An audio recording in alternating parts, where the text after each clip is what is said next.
قالوا المغترب قال يا ويلي من الغربة ومن فراق الوطن والأهل والأصحاب، بالله عليك يا مسافر فوق أبو دبة وصل سلامي لربعي خيرة الأحباب، وقل لهم بس مهما طالت الغيبة، والله العظيم قال وقل لهم بس مهما طالت الغيبة بنجتمع بإذن ربي أصدقاء أقراب.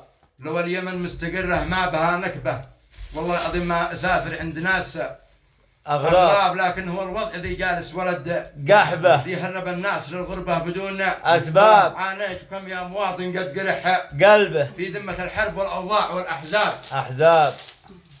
الوضع خلاني أهرب منها هربة، لا خلاني أتحمل الأوجاع والأتعاب، صميل مرغوم أسافر وابعد الكربة وابحث عن الرزق من رب السماء الوهاب. وهاب عايش وسط نار في أرضي وفي الغربة، تمر الأيام ودمعي في الخدود سكاب سكاب وساله يقول صح